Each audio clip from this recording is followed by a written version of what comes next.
Heavenly Father, we're grateful to you for this day and for the opportunity you've given us to study your word. We're so grateful that you love us enough to tell us what you want and what you expect of us to do and be. And we humbly ask you now, Father, to strengthen us and be with us and take care of us. Help us, Lord, to do your will with all of our hearts. Help me to do the very best job that I can in teaching and making this interesting. Help me as well, Lord, to help us all to realize that this is your word and that every word ought to be of great interest and great, we ought to love it with all of our hearts. Father, I'm grateful for all of my students, and I pray your richest blessings upon us. Keep us in your loving care and help us, Father, every day as we continue to deal with the things that's going on in this world. Keep our faith and focus on you. To always know that no matter what happens, the worst thing in the world can happen, Father. As long as we're with you, that's all that matters. Bless us now, I pray in Jesus' name. Amen. All righty. Tonight I have given out, and I'm going to send this to everybody a little bit later on, but if any of you have, I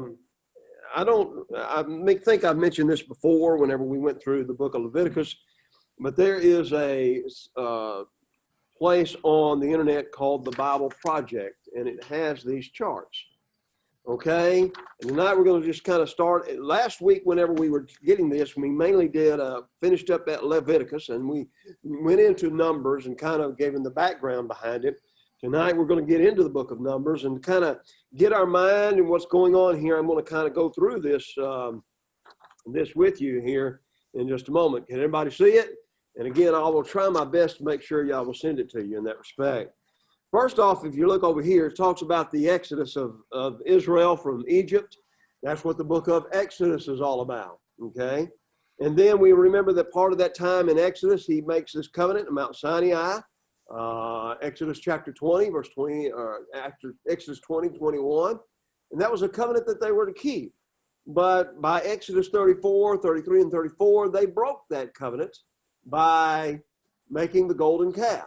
We remember that situation. And as a result of that, God punished those that were involved. The Levites had a very important role to play in that they were the ones that came to Moses' aid when it came to actually punishing the people. Well, we're going a little bit further. We go on into the book of Leviticus. What is Leviticus about? It's pertaining to the priesthood, pertaining to the Levites. And again, it's not, when we think about the ideal of priesthood, we've got to think about two things. Number one, the actual priests that do the serving, but the Levites were the ones that were to serve the priests. And so you have the tabernacle and the priests in the latter part of the book of Exodus as well. And that kind of closes there in Exodus chapter 40 with the tabernacle being built. Leviticus then starts to give all the rules and regulations about people coming to worship God, but also the ideal as well of how the priests are to act, how they are supposed to do what they're supposed to do in all of these circumstances. And so they then begin, or they're going to start their journey to the promised land. We studied about the book of Leviticus, okay? And so that's where we've gotten down to now. Now, if you're looking at this area right here, you're talking about chapters 1 through 10. All right, in Mount Sinai. The first things that happen, chapter 1 through 4, is Israel is numbered. And mainly they're numbered here in this particular circumstance because they're looking for armed forces. They're looking for armies. And the census is going to be given to us. Israel is numbered and arranged. You'll look at this section right here. If you're looking at this section right here, notice that all the children of Israel are encamped around the tabernacle. The tabernacle is in the very center of the children of Israel. Also, one of the other things that we need to take consideration is around the tabernacle are not just the priests, but also the entire tribe of Levi. So the tribe of Levi serves as a buffer, as it was, for the children of Israel when they come before God to worship. In other words, nobody can just come before the God at the tabernacle at any time that they wish to. So you had that buffer. And then in chapter 5 through 10, we read some more laws about moral purity. And again, and ritual purity. Now, moral purity would be the laws that we kind of went over in the book of Leviticus, chapter 18, where we talked about all the laws regarding sex and things along that line. Now he's going to talk about, again, and we even saw some of this in the book of Leviticus, remember about the leper and how he could not be allowed to actually enter anywhere near this worship tabernacle for that purpose there. So you have the laws of ritual purity. Now that goes from chapters 1 through chapter 10. Now in chapter 10 and 11, the people then begin to start traveling toward the land of Canaan. And lo and behold, people start complaining. Chapter 11, and they're complaining of the manna that God gave them. Now they had been eating manna all this time, but now all of a sudden they're just tired of it. So they said, well, we want something else to eat. And we're going to, as we look at this in Leviticus, or Numbers chapter 11, Moses is going to talk to God, and he says, how am I going to feed all these people? Shall I get all the fish of the sea to feed them? Shall we slaughter all of our animals? And again, God is going to emphasize to them, I'm going to take care of them. Then in chapter 12, Miriam and Aaron then oppose Moses. I believe it's extremely interesting, and this is my personal opinion as we're looking at it, but I want you to think about the idea that it may very well be that Miriam may have been the older of the family, the oldest part of the family, besides obviously the parents. And maybe she was trying to manipulate her and Aaron, to try to create problems with Moses. And we remember that it was because of Miriam. You remember she was put outside the camp for a period of time with leprosy until she repented. And again, what were they saying? Well, in essence, why is Moses so special? I mean, he's part of our family. I saw him, you remember Miriam helped to save Moses, going back to the book of Exodus. So you see all those things come to play. In chapter 13 through 19, this big section right here, you have the wilderness of Paran. And all the things that go on there. It talks about the spying out of the land in chapters 13 and 14. Remember the 10 spies came back with a bad report. There were 2 spies that came back with a good report. And again, they explore the land. And how did the children of Israel react? Well, let's just go back to Egypt. We had it better there. Really? Really? Okay, you were slaves there. So again, they're all going back to Egypt. And again, Moses is in the middle. I appreciate Moses so much. I mean, you think about it, leaders a lot of times are in the middle. They're trying to do what God wants. They're trying at the same time to do what the people want, what's best for the people. And in this situation, they have to do what God wants and what God expects. So whenever God again threatens to kill them, he says, in essence, well, remember, and again, Moses has done this before in Exodus, remember your promise and your covenant to Abraham. So that's exactly what he tries to get him to do, is to remember that particular covenant there. And he says, God finally says, this generation will die wandering in the desert.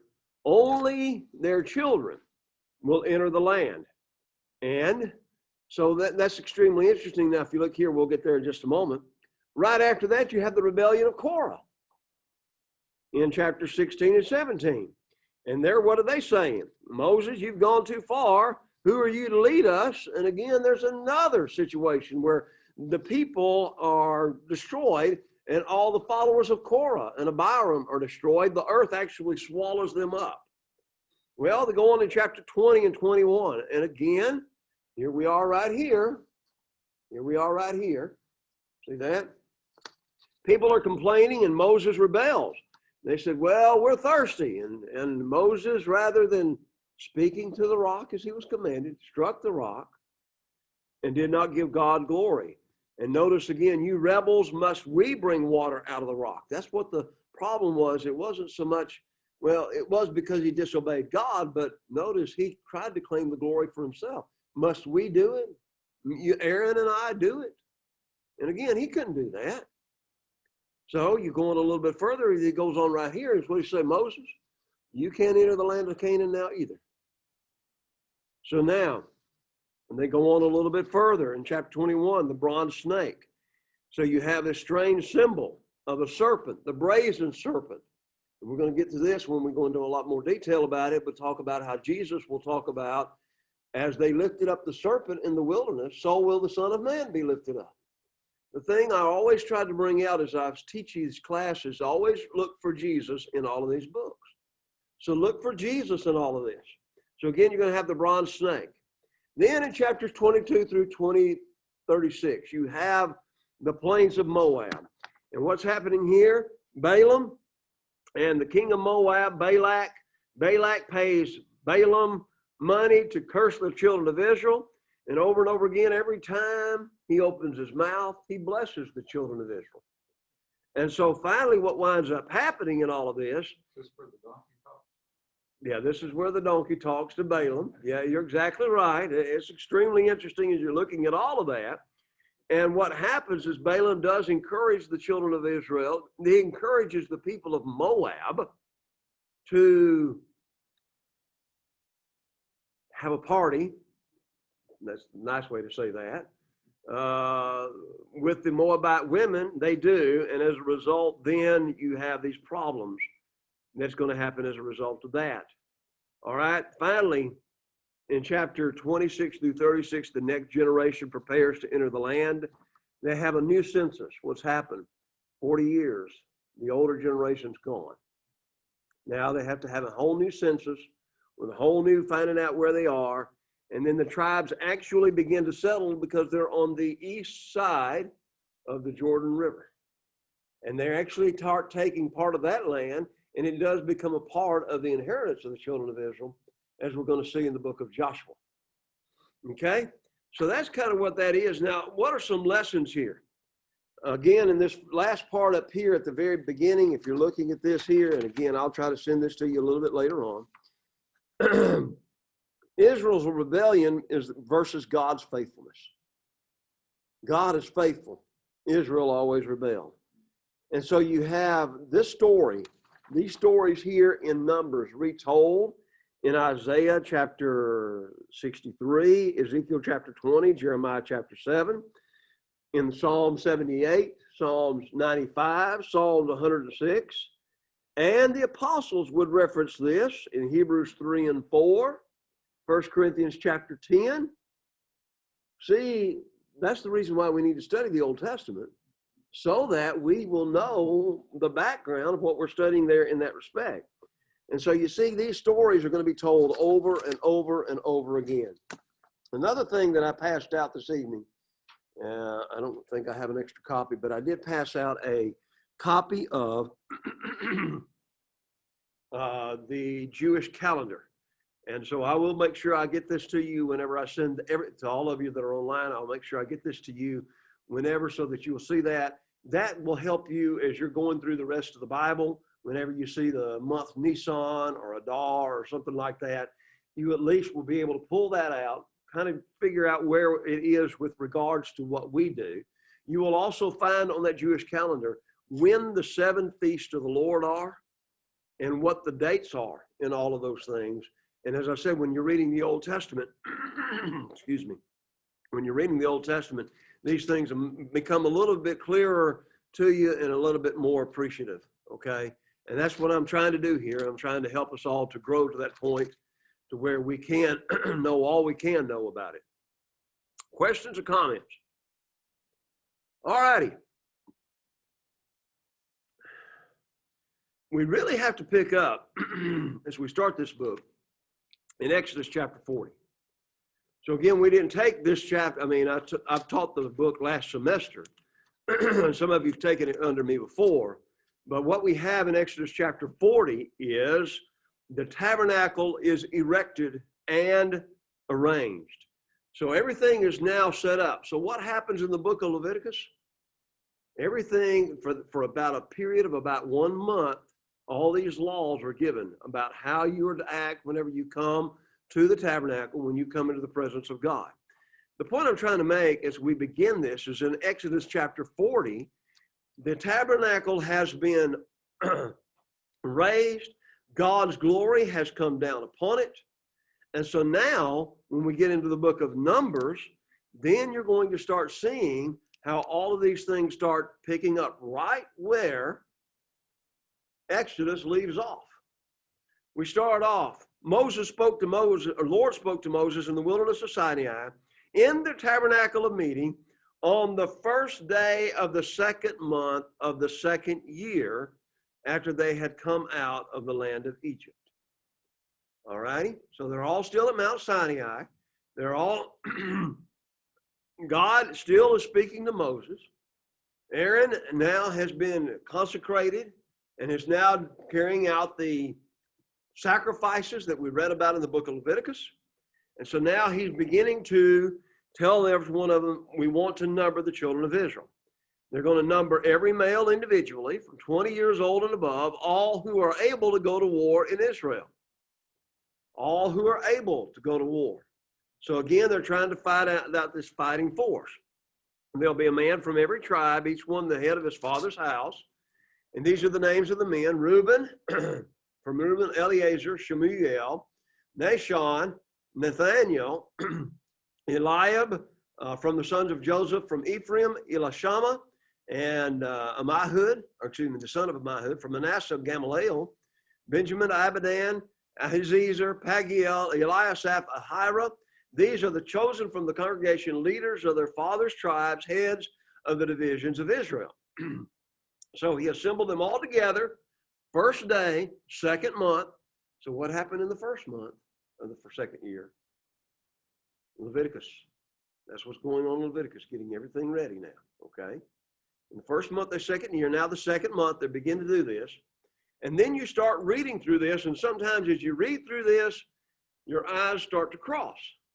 I don't mean that ugly, but I'm just, because it's just, it's repetition, right? And it seems like as we go through all of this, we struggle with this because he uses the same phraseology in every situation. So it gives each one of the tribes and the ones, how many fighting soldiers are in each one of the tribes. The only tribe that is not numbered is Levi, not here. Levi is not going to fight. Levi does not have soldiers out there fighting. Their job is to take care of the tabernacle. That's it, period. End of discussion. So he does not do that. And then you find out, as I mentioned earlier from this map, the children of Israel, again, if you're looking at this, and this is kind of a broad way to look at it, the children of Israel are all encamped all the way around, north, south, east, and west around the tabernacle. The center of the children of Israel is the tabernacle, always.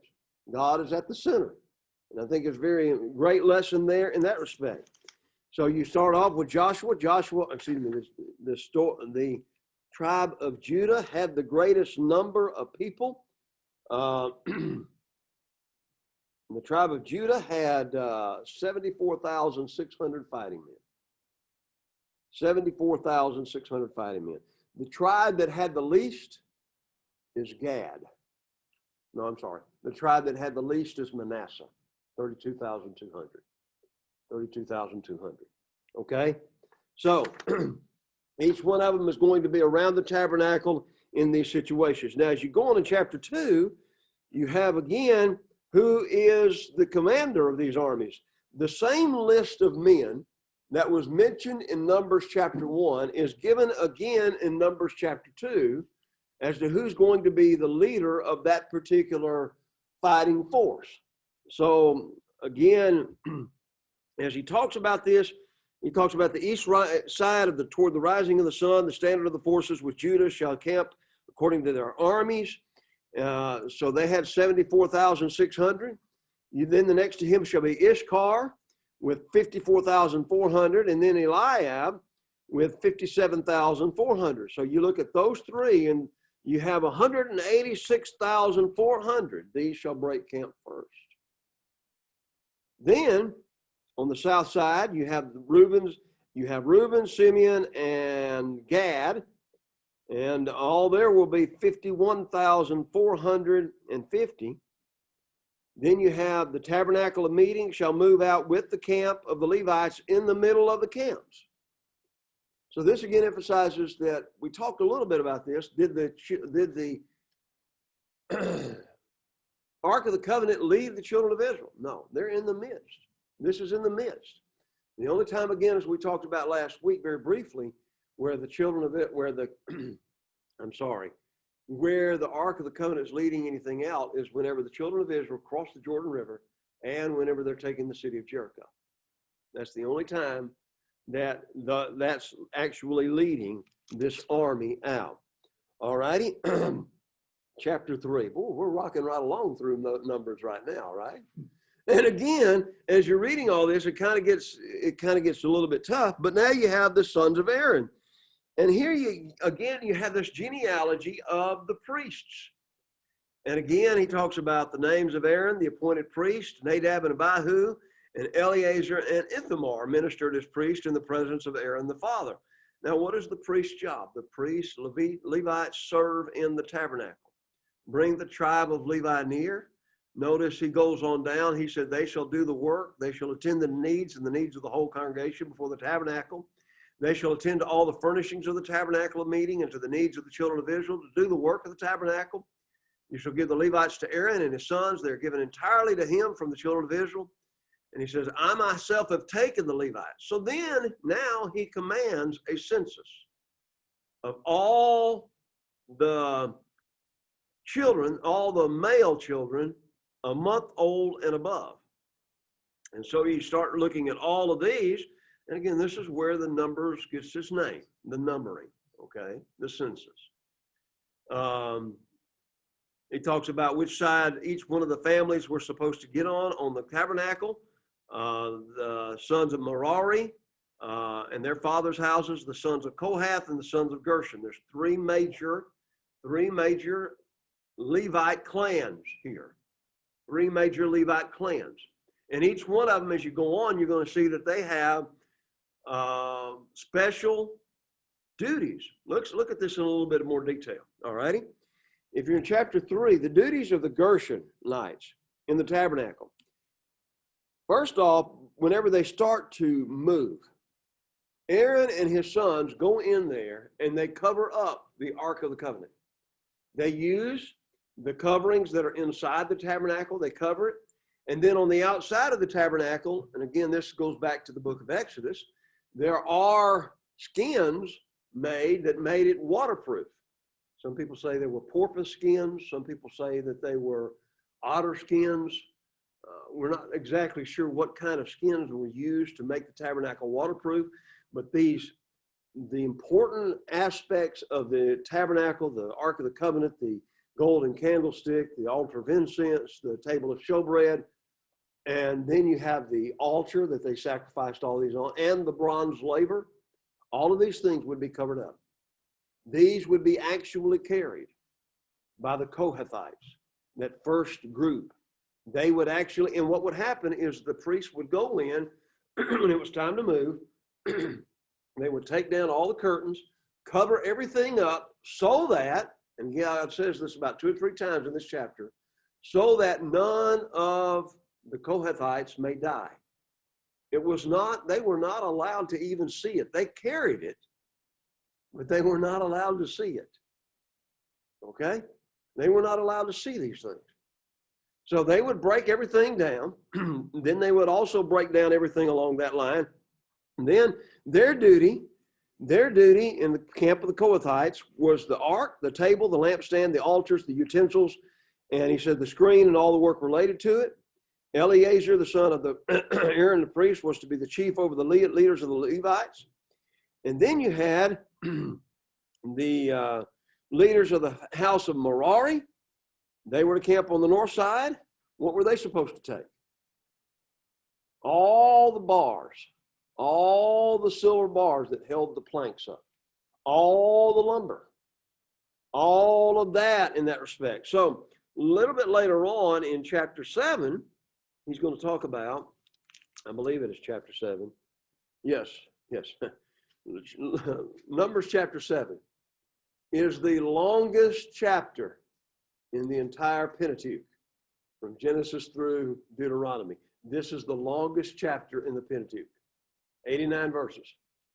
And what it is how every one of the tribes are giving the very same things to the Levites to carry the ark and as well as to take care of the Levites.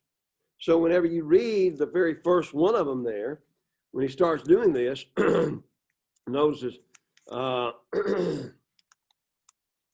they offered their dedication, The first example, if you look at in Numbers chapter 7, the one who offered his offering on the first day was Nahshon, the son of Amminadab, the tribe of Judah. His offering was 1 silver platter, the weight of which was 130 shekels, and 1 silver bowl of 70 shekels, according to the shekel of the sanctuary, both of them full of fine flour mixed with oil, 1 gold pan of the 10 shekels full of incense, 1 young bull, 1 ram, 1 male lamb as a burnt offering, 1 kid of the goats as a sin offering, and for the sacrifice of peace offering, 2 oxen, 5 rams, 5 male goats, 5 male lambs in their first year. This was the offering of the Nahshon. And so the next day, and this goes through, and you read this list, and it's the same thing all the way through, 12 times. Same list. They're dedicating this. Now, among other things, you have what? You have bulls that would carry the carts. You would actually see the carts, and the carts would be used to carry the lumber, to carry the silver, to carry the curtains, to carry everything.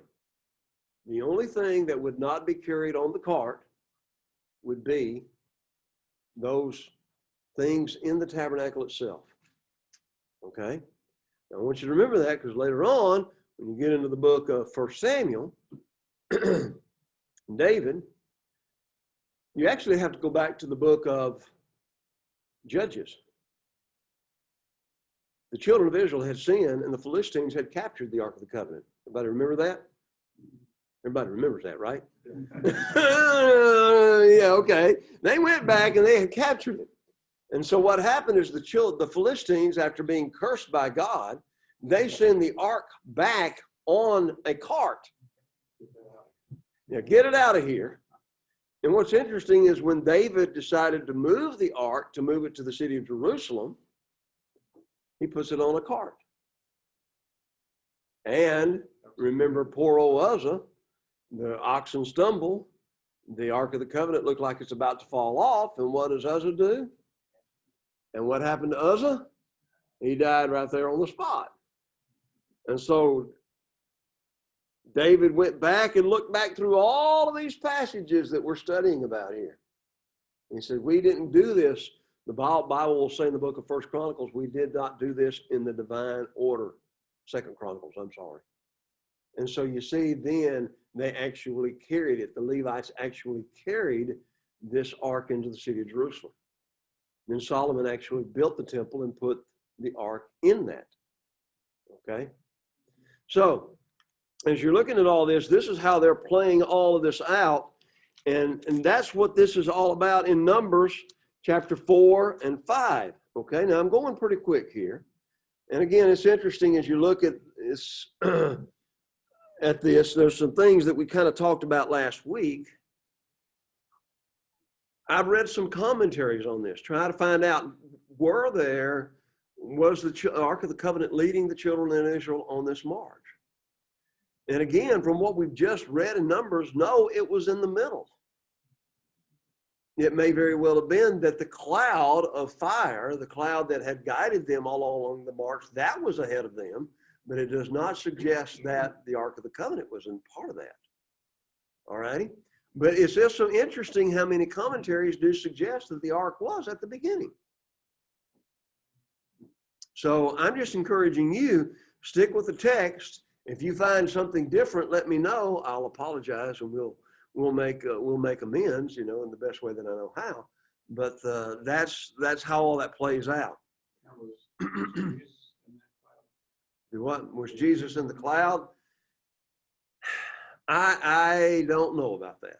Again, it's not one of those things where he does reference it. He does reference that idea, and it suggests the idea that it was at night it was a cloud of fire. It also seems to suggest the idea that the cloud led the children of Israel whenever they crossed the Red Sea. Remember? It was there. It moved between them and the children of Israel, or the Egyptians there in that particular case, but it also had started them on that march, and everywhere they went was with the cloud. But it does not say the Ark of the Covenant was there. In fact, we know that the Ark of the Covenant was not there from the Red Sea because they didn't build the Ark of the Covenant until they got down to Mount Sinai.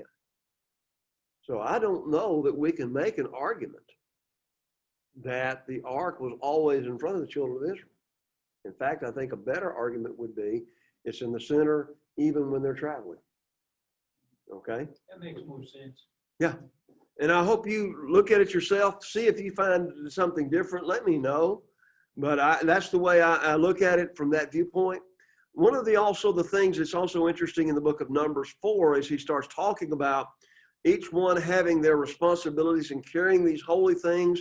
The laver is not mentioned, but the Septuagint, which is the Greek translation of the Old Testament, does mention the laver being a part of this. Okay, so that's just an interesting idea there. So you're looking at now all these wagons being brought to bear to carry the ark, or not carry the ark, but to carry all of the curtains and everything else as they are moving from place to place. All righty? And then you find in the latter part of chapter 4, I'm going through this very quickly, I know, the census of the Levites. And so they number the Levites, number the sons of the Kohathites. They had to be numbered from 30 years to 50 years. So they were only allowed to work for 20 years. Now these were part of the Levites that would have been carrying much of the tabernacle. They were only allowed from 30 years old to 50 years old. That's the one that's entered for the service. And so they numbered 2,750. And the Gershonites from 30 years and 50, they numbered 2,630.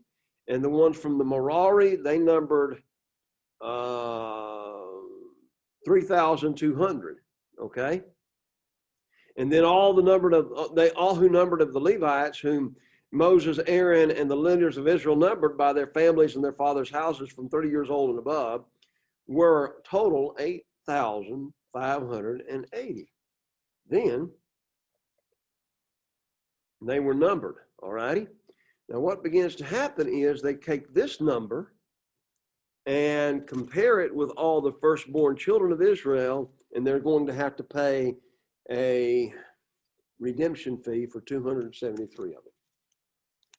In other words, there's 273 more firstborn of the children of Israel than there are of all of the Levites. Okay? And so they had to pay a redemption fee for that. All righty?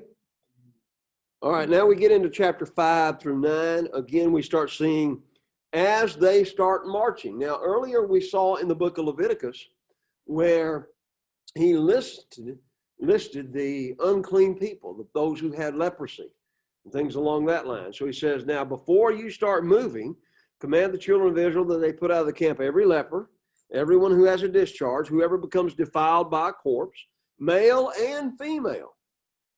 You shall put them outside the camp that they may not defile their camps in the midst of which I dwell. And again, we go back to the ideal of Leviticus chapter 13 and 14. That's part of the background of this, where he talks about the defilement. So they put everybody outside the camp, and that's what the children of Israel did. Chapter 5, verse 5. Am I going too fast? I have to, like I said, because we've got a lot of ground to cover. All right, speak to the children of Israel when a man or a woman commits any sin that men commit in unfaithfulness against the Lord, and that person is guilty, he shall confess the sin that he has committed. He shall make restitution for his trespass in full, plus 1/5 of it, and give it to the one he has wronged. Now, that's extremely interesting. You know, whenever you sin, it's interesting. He says, when a man or a woman commits any sin that men commit in unfaithfulness against the Lord, a lot of times those sins would involve not only against the Lord, but against a person. He would make a confession. Now, you know, we talk a lot about the idea of a confession. What is it? What are we doing?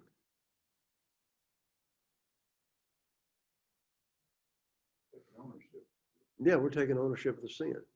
I think I mentioned to you once before that the Greek word for confession is homologeos, which means you're saying the same thing as.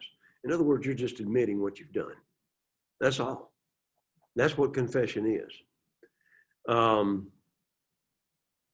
Sometimes, and I think I've shared this before, sometimes I've heard people say, well, if I've sinned in any way, and I'm always look at that a little bit weirdly.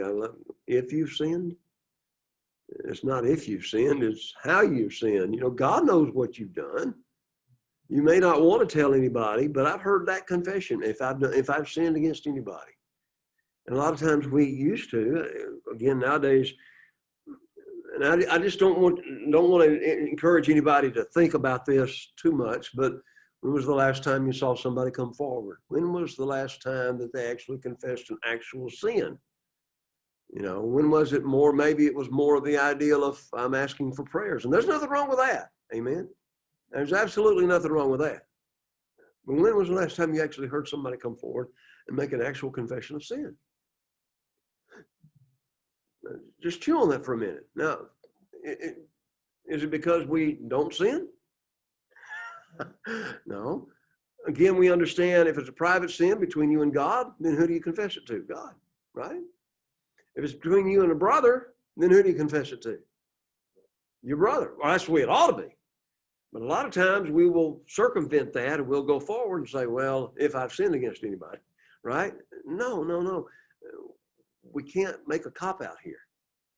Here, God is saying what? He shall confess the sin which he's committed. Don't try to get out of it. Don't try to make it less than what it is. Confess it for what it is. You're sinning against the Lord. When we sin against people, we may very well be sinning against the Lord. Yes, sir. Preacher, what about when a child does something? If he doesn't know that it's wrong, but that's a long time ago. So when I grew older, Right. What the first thing to do was but when I became a Christian, not that I didn't think about it from time to time, I did, but I've forgiven the person. I became right. Know the Lord. I forgave the person. They don't know I forgave them. And you see, that's what we're talking about here. We're talking about confessing the sin. We're also talking about breaking restitution as much as we possibly can. Now, in the old law, you not only made restitution, but you also paid 20% extra. Okay? So it emphasizes that, and that might have been an even greater incentive not to. This is going to cost me that plus more. I don't need to be doing that, So that might have been even that much more of an incentive not to do it. Verse, okay. In the New Testament, I don't think there is any discussion of restitution.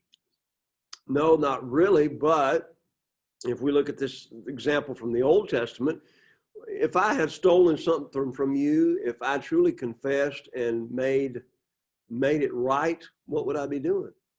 I'd be paying you back. I'd be doing whatever I could to make it right. Okay? Yeah, it seems like it's a logical thing. Yeah. But not something that you can lay a scripture on. Not from the New Testament, but definitely from the Old Testament, you could. Yeah. And 20%. So don't forget the 20%. Okay. But the thing is it's interesting that, again, whenever you do this, if there was no relative to whom the restitution may be made, the restitution must go to the Lord for the priest, in addition to the ram of the atonement with which the atonement is made. Every offering of all the holy things of the children of Israel, which they bring to the priest, shall be his. And every man's holy thing shall be his. Whatever any man gives the priest shall be his. Now, again, the Lord spoke to Moses. If any man's wife goes astray and behaves unfaithfully toward him, and a man lies with her carnally, and it is hidden from the eyes of her husband, and it's concealed that she defiled herself, there was no witness against her. If the spirit of jealousy comes upon him, and he becomes jealous of his wife who has defiled herself, or if the spirit of jealousy comes up, and though she's not defiled herself, they shall bring his wife to the priest. Now, this is kind of It's kind of awkward for us, right? I mean, okay, so she is brought before the priest, and where am I? Okay, hold on just a second. Bring the offering 1/10 of an ephah of barley meal. He shall pour no oil on it, because it is grain of an offering of jealousy. And the priest shall bring her near and set her before the Lord. Okay, so unfaithfulness was to be what? Punished. Now, if it was proven that she had committed adultery, what happens? Death. Exodus chapter 20, it was death. It was Exodus chapter 20, it was death. Okay? Here is a situation where he's not sure if she's cheated on him or not. So she's brought before the priest. Boy, that's, as I said, that's an interesting deal. The priest, the thing I think he's trying to emphasize is just, it's the idea of, one commentator said, it's the idea of trying to reduce domestic strife. You've got problems there. A man who suspected his wife of unfaithfulness may make it miserable for her. So she may ask to be brought before the priest to prove her innocence. Okay? And again, this was a put up or a shut up option. I like that. The bottom line is, she could demand to establish once and for all her innocence. And once it has been proven that she was innocent, he could never divorce her. He could never get away from her. That was going to be his wife from there on out. Okay? But it's interesting as you look at this, the priest shall stand before the woman, before the Lord, uncover the woman's head. And what does that mean, to uncover her head? Did they all wear head coverings like we sometimes suggest? Or was it, in a lot of those situations, they didn't go down to the local beauty salon and get their hair cut? All righty. So what it would boil down to is they would have to rely upon other women to cut their hair for them, or as a lot of times, again, they might have had very long hair and they might have had it in a bun of something. So uncovering her head would be taking this bun off. That's one suggestion. Then again, it could very well have been this idea of her actually wearing some sort of covering or something. We don't know for sure. Put the offering for remembering in her hand, and the priest shall have in his hand the bitter water that brings a curse. Now, what does this bitter water consist? It consists of water, of holy water, and dust from the floor of the tabernacle. So the lady's got to drink some muddy water. Okay, that sounds really appetizing. Okay, and it kind of blows our minds there a little bit. And he says, if no man is lain with you, verse 19, and if you have not gone astray, be free from this bitter water. But if you have gone astray while under your husband's authority, and you have defiled yourself with some man other than your husband, then the priest shall bring the woman under the oath of the curse, and she shall say to the woman, the Lord make you a curse and an oath, and Lord make your thigh rot and your belly swell. Now, do you want to talk about all the commentaries exactly what this would be? I don't know. How many commentaries are out there that talk about it, that guess about it? There's a bunch of them.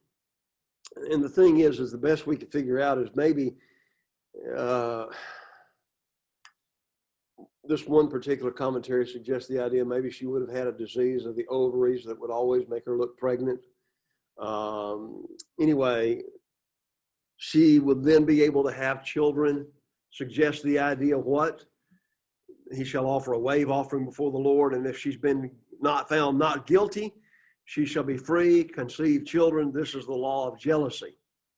It's really a weird law that probably we really struggle with a little bit because we don't even think about anything like that being done.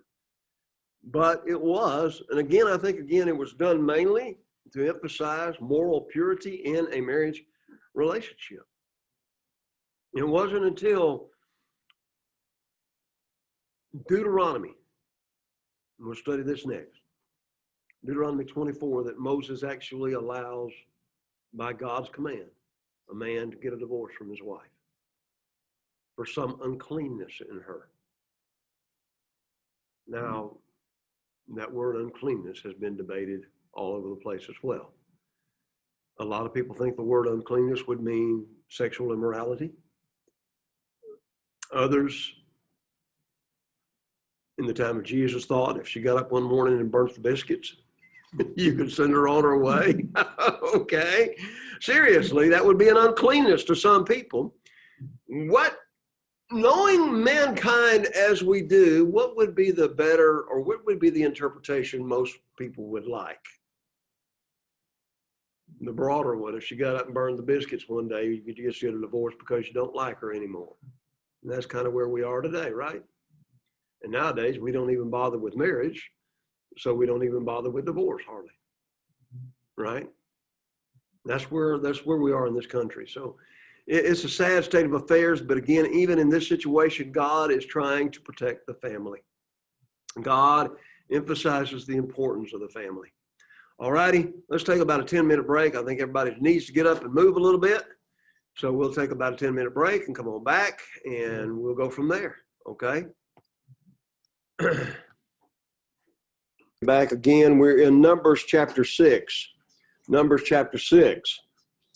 The law of the Nazarite. The law of the Nazarite, the Nazarite vows. I'm sure all of us have heard those from time to time, so we're going to spend a little bit of time talking about that. The Nazarite ministry was a ministry to challenge all the Israelites to live a deeper dedication to the Lord. There's something to be said about a deeper dedication to the Lord. We need a lot more of that today. And I think it's important to realize that. So God, Amos chapter 2, verse 11, God is said to have brought or raised up the Nazarites. You could be a Nazarite if you were a man or a woman. It didn't matter. And shaver too. Well, yeah, as we read the law, yeah, that's what it will boil down to. Notice verse 2.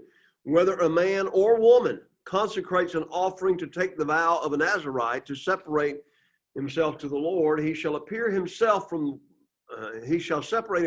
wine and similar drink.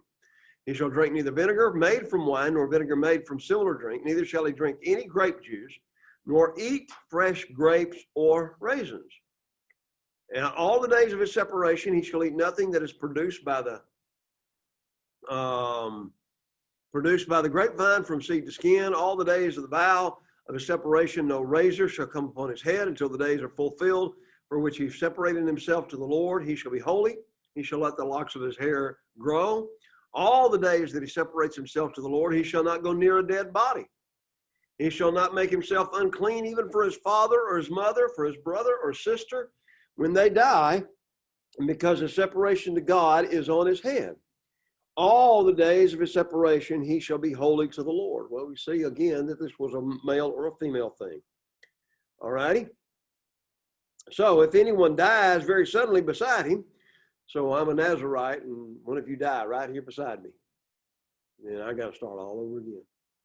Okay, that's just how it played out. He shall shave his head on the day of his cleansing. On the 7th day he shall shave it, and on the 8th day he shall bring 2 turtle doves, 2 young pigeons to the priest, to the door of the tabernacle of meeting. And we've seen this 2 turtle doves or 2 young pigeons a lot of times would be a burnt offering and a sin offering. Okay, one again, you have the priest shall offer one as a sin offering, the other as a burnt offering to make atonement. He sinned in regards to the corpse. He shall sanctify his head that same day. He shall consecrate to the Lord the days of his separation, bring a male lamb as a trespass offering, but the former days shall be lost because his separation was defiled. Okay, so you have these laws here. The purpose was, again, this dedication, this real deep dedication to the Lord. What was required of them? They could not drink any wine. They couldn't even eat a grape. They could not drink any wine whatsoever. Proverbs 20, verse 1, Proverbs chapter 23 emphasizes the idea of the dangers of drink and the dangers of drinking alcohol. So again, they were not allowed to cut their hair. They were not allowed to go near a dead body, even if it was close kin. They were not allowed to do that. But what did they do? Well, it was a time of study or good works, or what? Or were they just like a monk, kind of being pious? Well, let's look at some examples.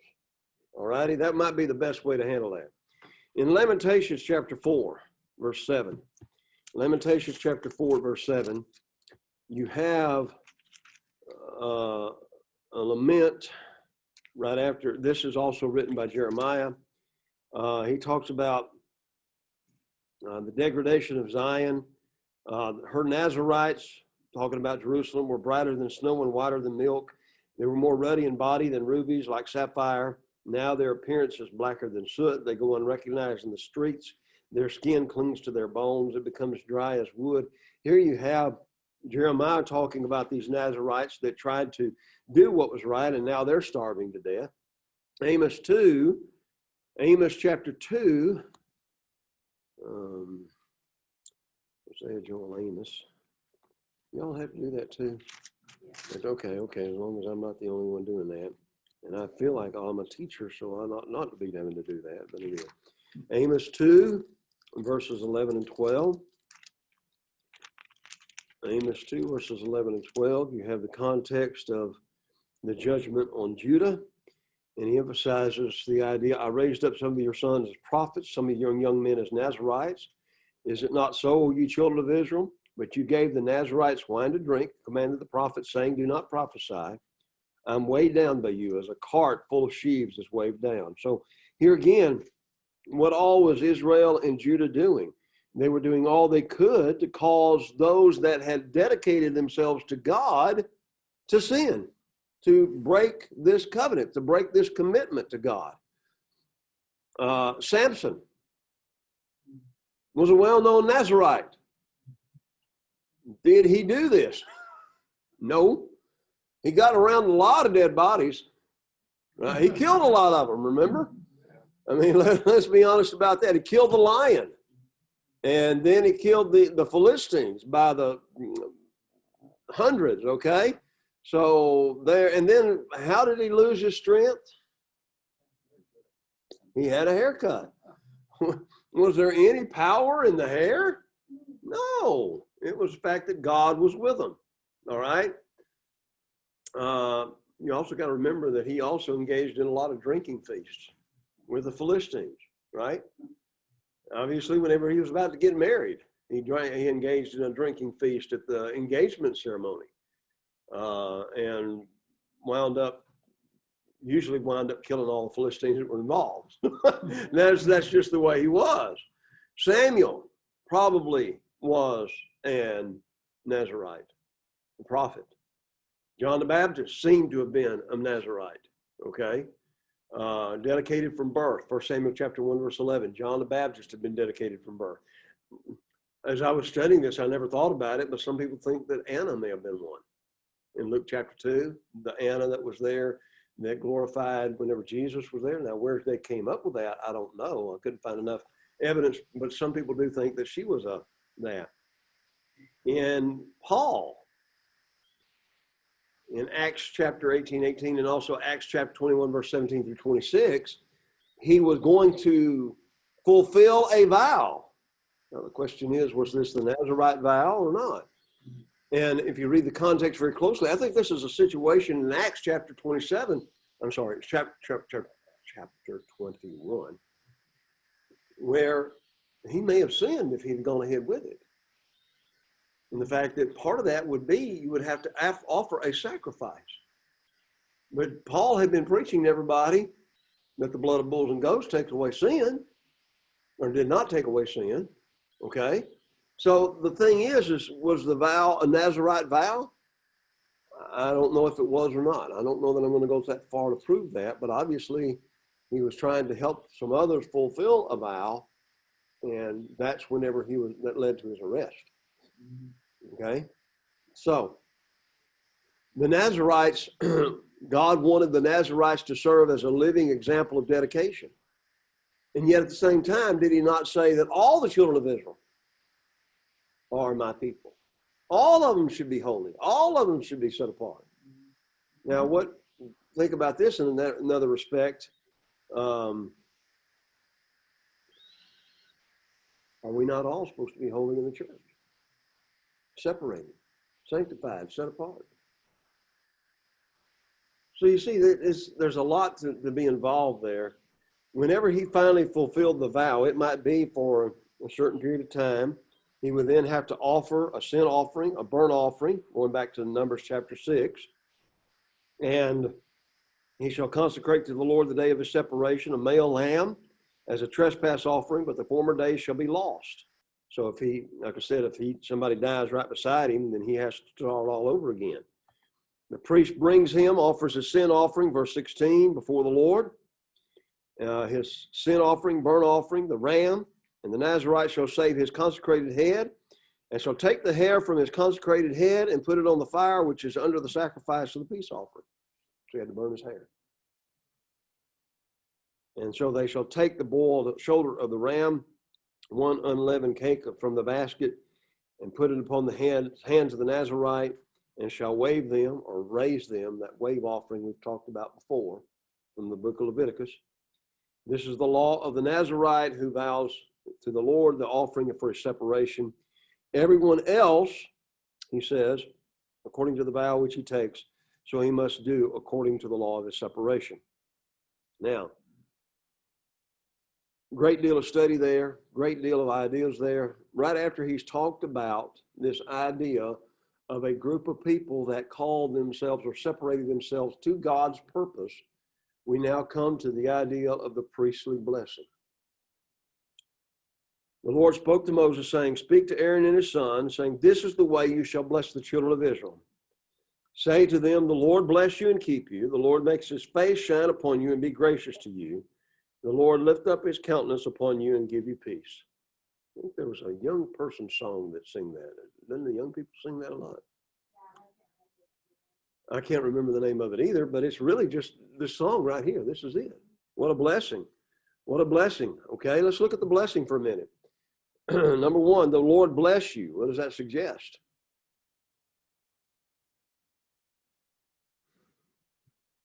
Well, it could suggest material wealth, right? Has the Lord blessed us with material wealth? Yeah. The Lord bless you and keep you. So there's that ideal. Not only that, but keep you suggests the ideal of what? Protection. Blesses you, keeps you. The Lord makes his countenance, his face shine upon you. The ideal of what? Favor. Yeah, that's right. The idea of pleasure. I'm glad you're my child. And be gracious. What does the word grace suggest? Unmerited favor. Everything we have is because of God's blessing, right? And so God then lifts up his face and give you peace. He lifts up his countenance upon you. He lifts up his face and give you peace. So as you look at all of this, a lot of times this priestly benediction was used. You find it Psalm 67. You find it in Psalms 121. As you look at it, there's also this idea, and this is a study for the Psalms class, but I want to suggest this to you, but there's something that's used in the Psalms a lot, as well as Proverbs, called parallelism. He says one thing, then he says another thing, and saying the same thing in different words. That's what you call synonymous parallelism. And sometimes he would say something and then tell the opposite to emphasize the thing he's just said. That's called antithetical parallelism. I mean, they got a lot of names here for all of this stuff, but it's just saying the same thing over and over and over again. And that's what God was doing here. Now, what's interesting here is that this blessing, a lot of people think that this, and here it goes back into some discussions. I never really got into that deeply when we went into the introduction of the book. There are some people that believe that the books of Genesis through the Pentateuch, or through Deuteronomy, were not written by Moses at all, but were written by Jewish scholars toward the end of the BC era, okay? They would actually, and they say that all these books were cobbled together by these people, and that we can't say that these are the words of God. This is just an attack on the Bible. All righty, but what's also interesting about this is this particular blessing had been found in 2 scrolls in Jerusalem 600 BC.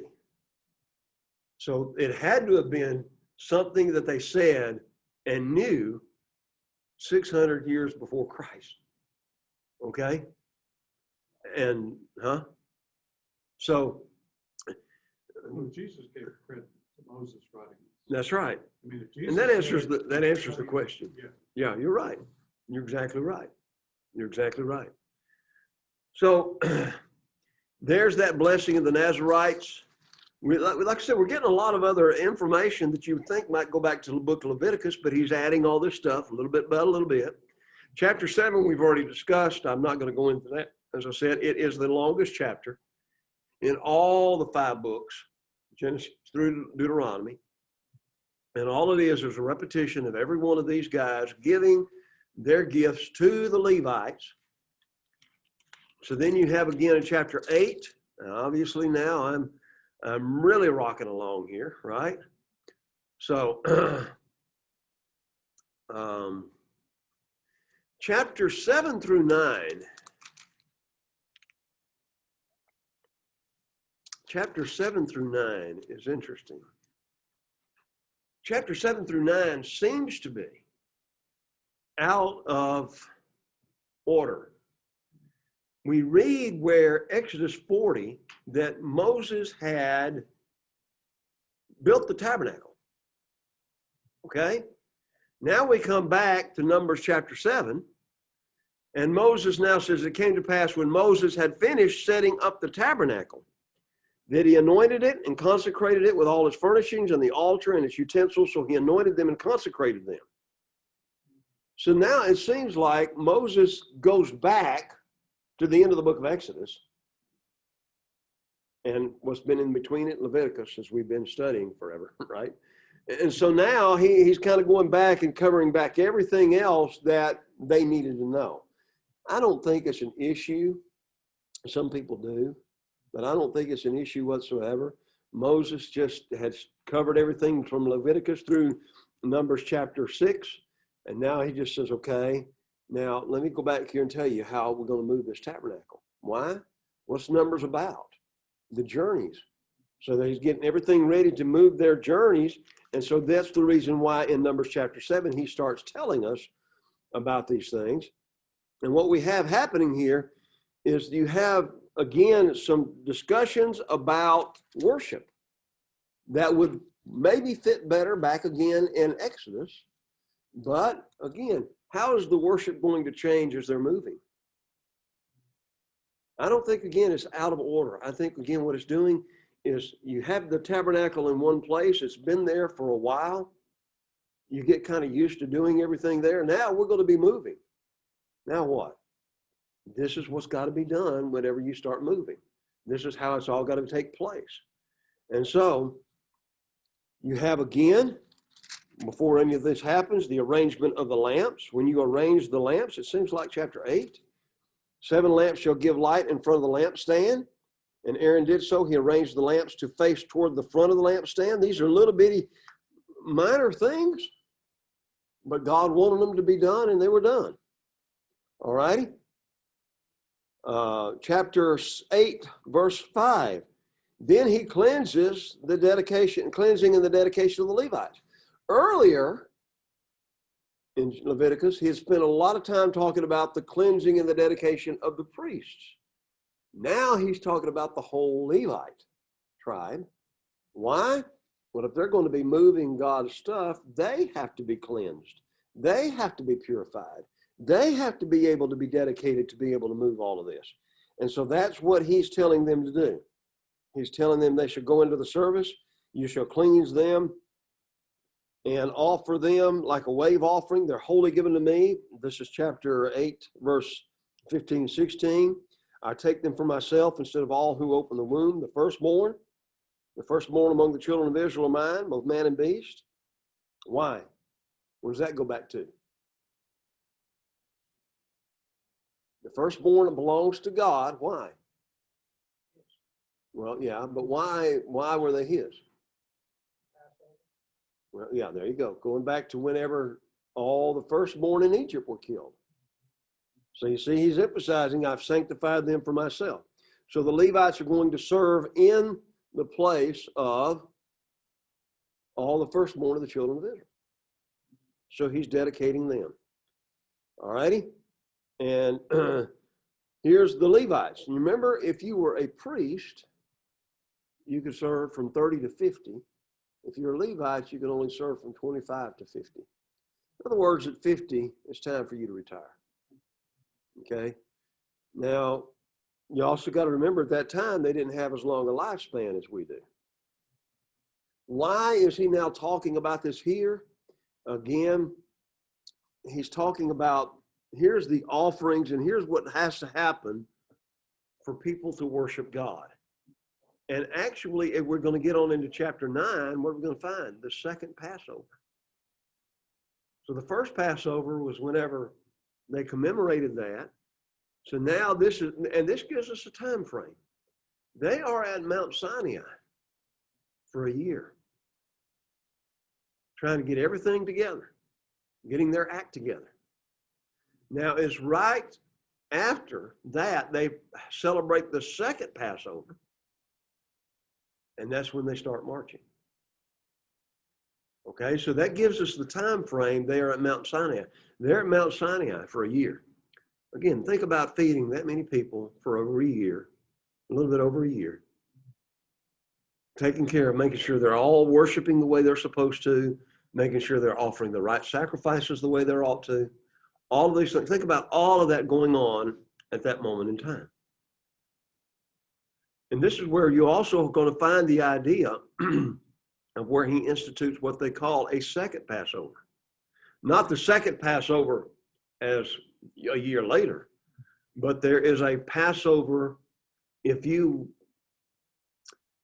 had to bury somebody at the time of Passover, that would make you unclean. So you couldn't celebrate that Passover.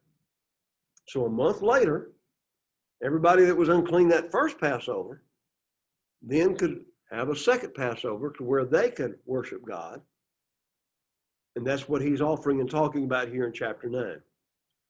All righty? In the first month of the second year after they had come out of the land of Egypt. So now we're beginning to see the time frame.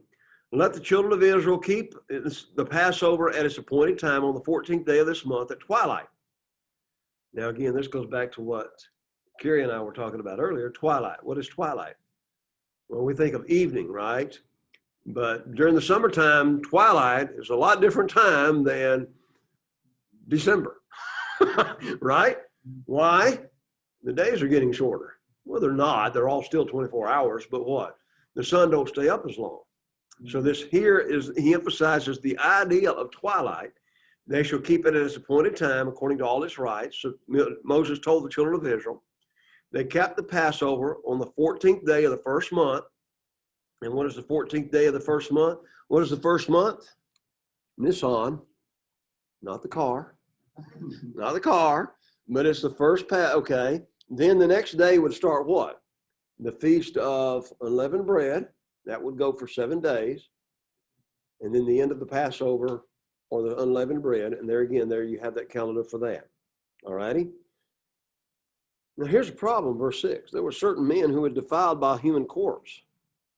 And they could not keep the Passover on that day. And they came before Moses and Aaron. And they said, we became defiled by a human corpse. We were kept from presenting the offering of the Lord at its appointed time. And Moses said, stand still that I may hear what the Lord will command concerning you. So again, this goes back to what we were talking about earlier. You had God giving the law. Now here's a case where there's a problem keeping the law.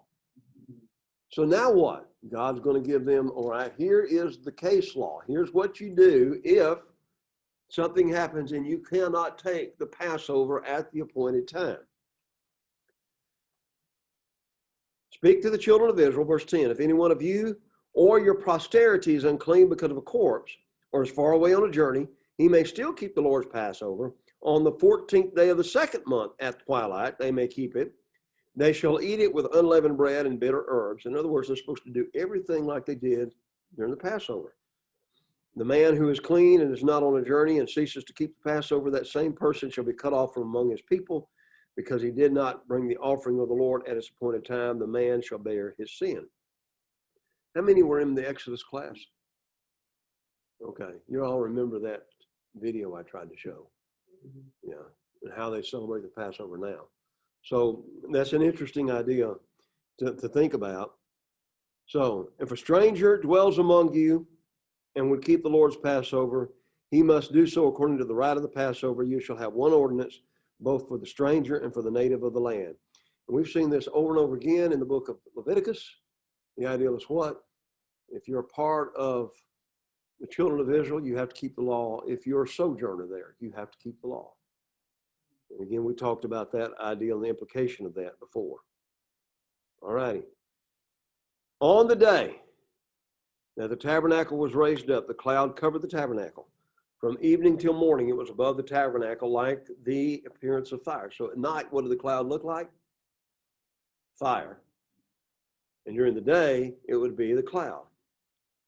Whenever the cloud was taken up from above the tabernacle, the children of Israel would journey, and in the place where the cloud settled, there the children of Israel would pitch their tents. And the command of the Lord that the children of Israel would journey, would camp, command of the Lord they would camp. As long as the clouds stay above the tabernacle, they remained encamped. When the cloud continued long, many days above the tabernacle, they kept the charge of the Lord and did not journey. But when the cloud was above the tabernacle, according to the few days, and according to the command, they would journey. So it was when the cloud remained only from evening until morning. The cloud was taken up in the morning, they would journey, whether by day or by night.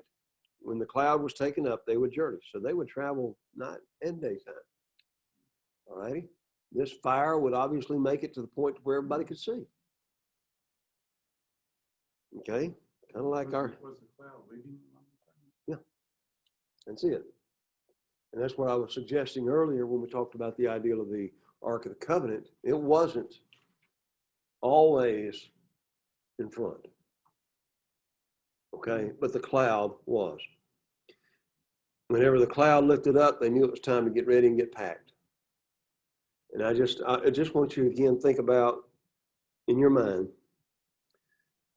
you spent the night in camp, you thought, well, okay, we're going to be here for another day. And then all of a sudden you see the cloud rise and it start to head off. And you're like, uh-oh, you got to pack, and you got to pack in a hurry. You got to have all those animals ready to carry all your stuff. The children of Israel, the priest would have to dismantle the tabernacle. They would have to put it all in the carts. They would have to get everything ready along with everything else. Again, they're making sure everybody's getting ready. Everybody's getting ready to move. Can you imagine 2 to 3 million people walking and getting everything ready? I sometimes whenever me and my wife get going somewhere, she packs. I'm good with that. I'm happy with that. I'm just rejoicing that she packs. Okay, if we forget something, I'm not coming back. We're gonna go buy it at Walmart or something. You know what I'm trying to say? Well, she does the packing. Okay, we leave something, we accidentally leave something, we go buy another one. We're not gonna go. They couldn't go to Walmart and buy something they forgot. Can you imagine again how everybody in each family would have to do their job? Everybody would have their part. So mama would tell older sister, you take care of the baby while I'm trying to get all this other stuff done. And whose responsibility would be that? That's the older sister, the older brother, right? I try sometimes to think about this in this respect and meditate upon it, because it's just an amazing situation. It really is an amazing situation to me. Let me see.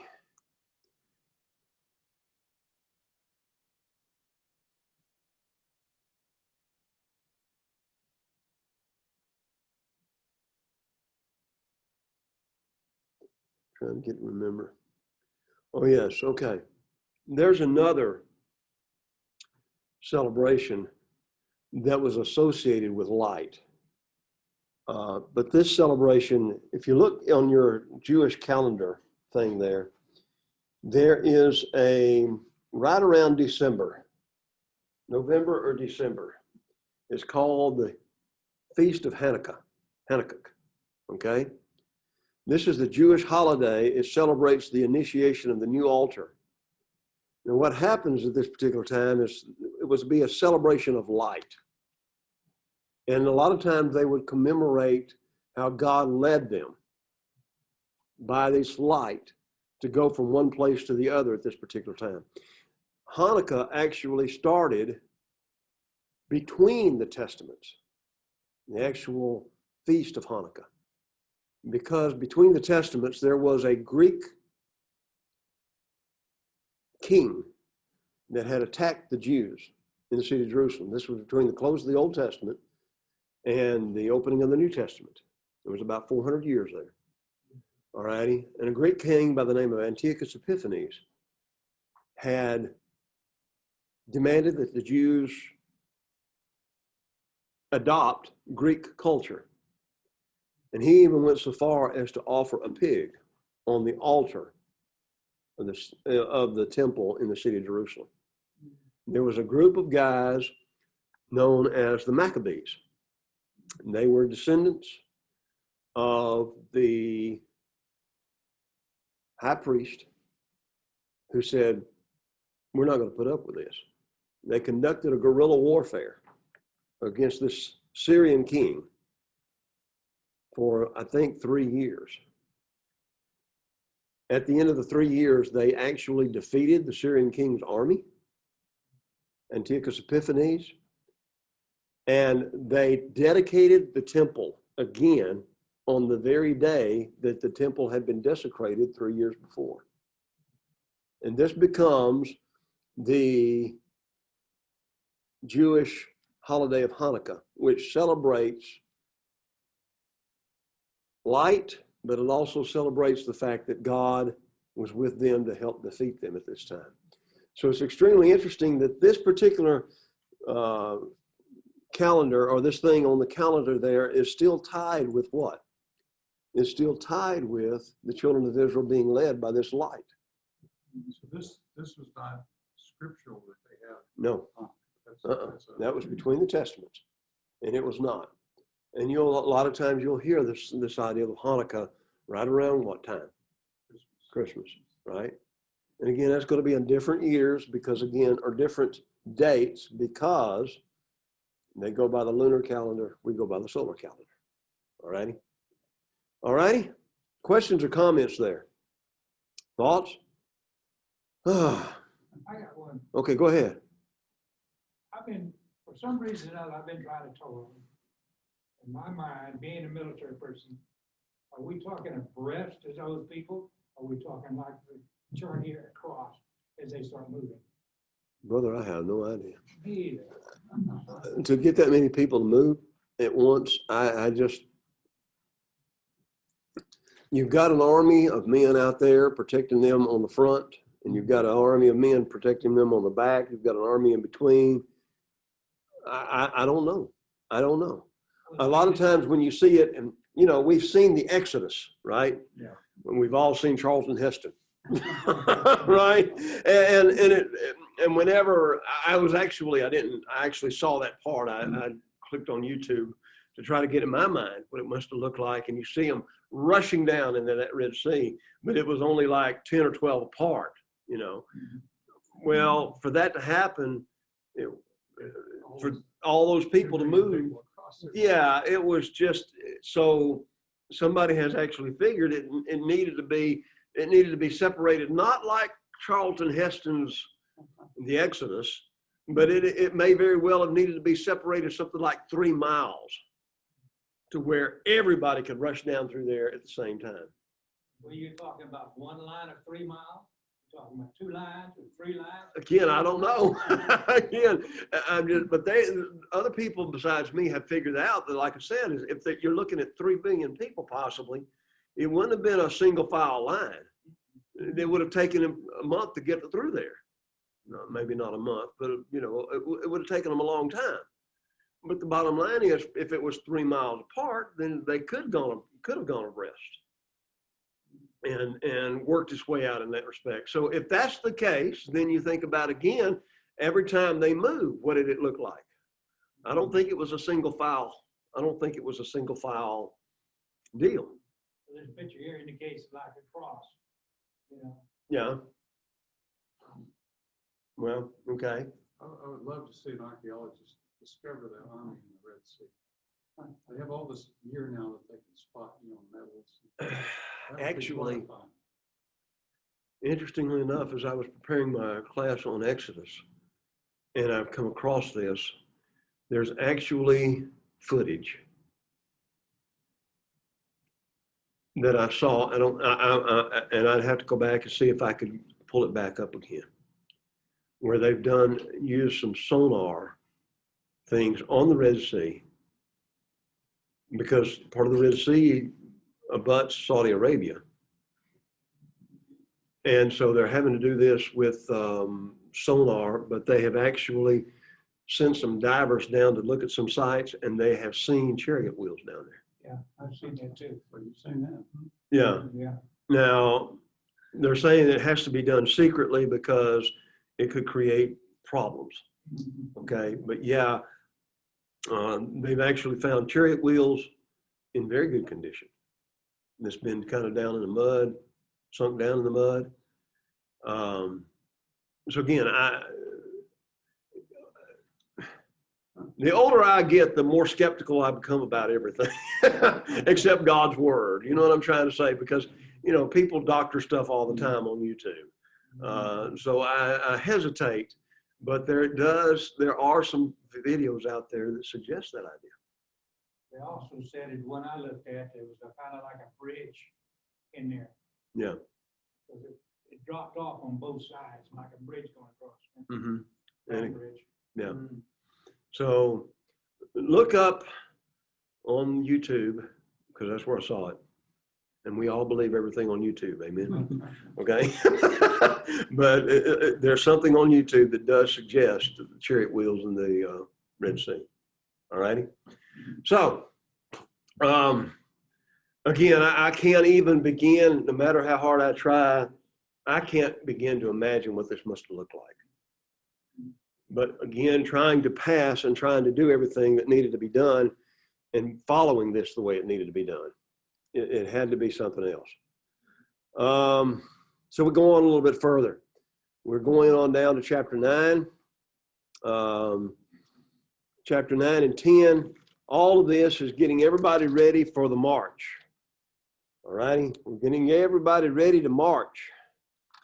So we've covered chapter 9, the second Passover for somebody that was unclean, the cloud and the fire. Again, God was the one that led them by this cloud and the fire.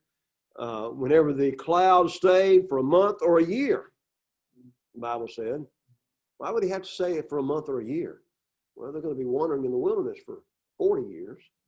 So if they stayed in one place for a year, and there was something else I was noticing as I was going through here, interestingly enough, is that some scholars seem to think that the tabernacle was set up in one place, and that the children of Israel, during this time of wandering, the tabernacle was set up in one place, but where they were wandering was still very close to where the tabernacle was set up. So they would be wandering around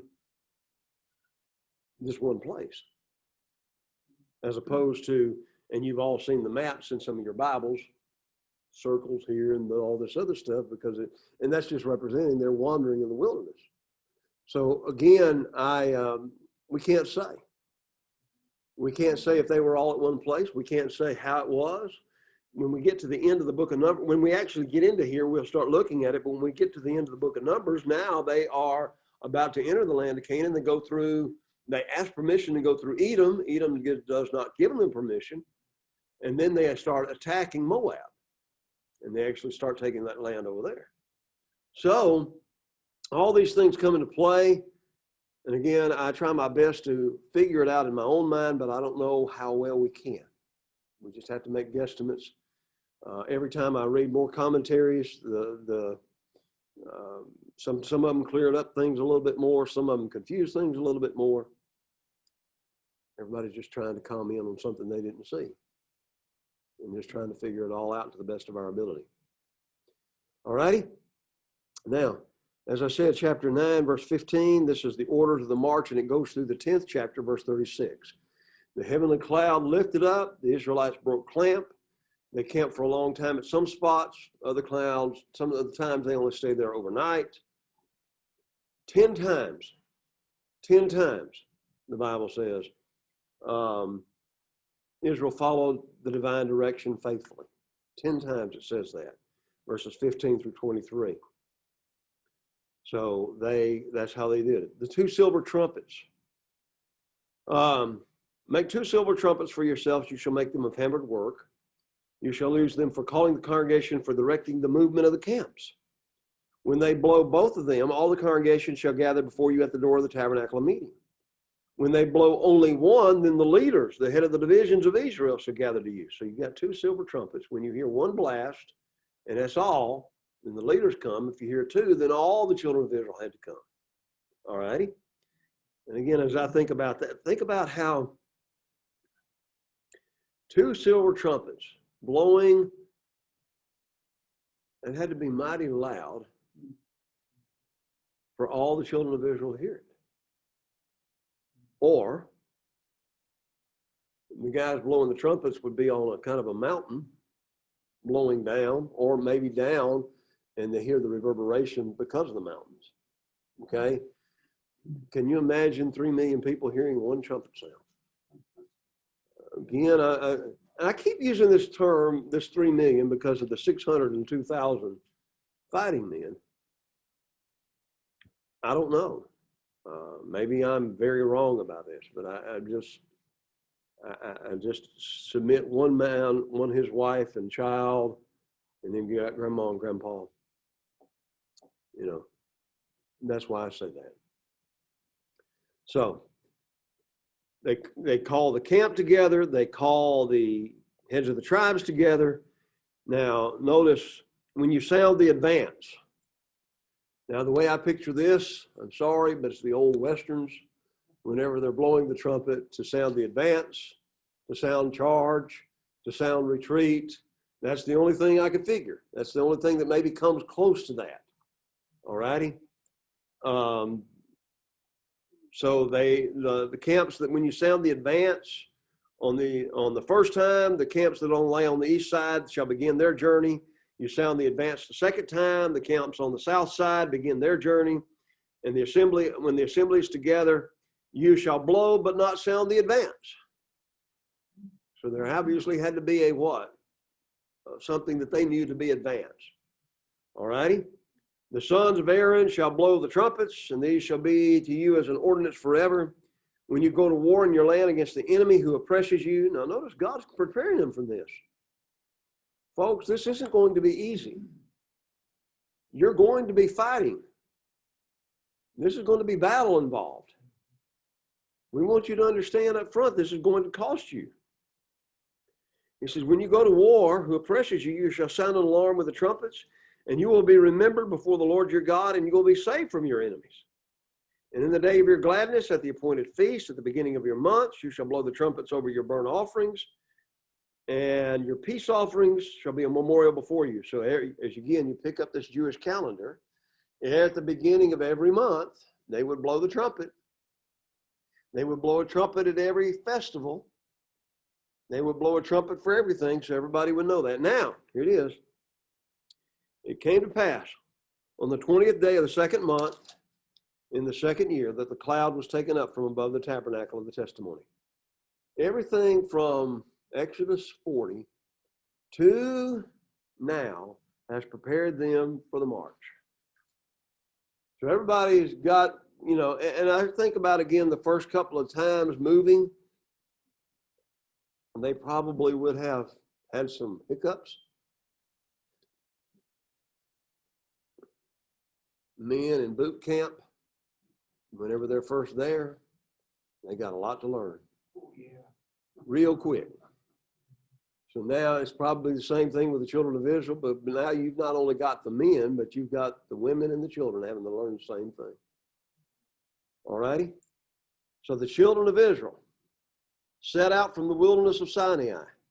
Then the cloud settled down in the wilderness of Paran. So they started out for the first time according to the command of the Lord by the hand of Moses. The standard of the camp of Judah set out first according to their armies. Over their army was Nashon, Here you got this list again. We've seen the list before. You see it at number 7. You see it in the numbering in chapters 1 through 4 of who is the commander of each individual tribe. Nashon, Nathaniel, Zebulun. Then the tabernacle was taken down. Hear that? The tabernacle was taken down, and the sons of Gershon, the sons of Merari set out carrying the tabernacle. All right, now notice something here. Who starts off first? The people carrying in the tabernacle, who starts off first? Is the people carrying the actual curtains, carrying the boards. Then what? The priest carrying the actual articles of the tabernacle. Why? All right, you've got Judah starting off with his other 2 camps from the other 2 tribes. Then they start off with all of the boards, all this other stuff, as well as the curtains. Whenever the cloud comes down, then Judah is out far enough ahead to look out for anything that might be a threat to them ahead. The priests set everything back up. They've got the boards, they've got the sockets, they set everything back up. They take the Ark of the Covenant into the most holy place, and then everybody else starts camping around them. And that's the way that the actual movement began to take place. All righty? So this tells us the details of it. What happens? The standard of the camp of Reuben set out according to their armies, over the army of the tribe of Simeon, and over the armies there. Then the Kohathites set out. So you have the curtains, you have the lumber, then you have the next group, then you actually have the Kohathites carrying for the holy things. And in my Bible, in the New King James Version, is yours, do you see the parentheses?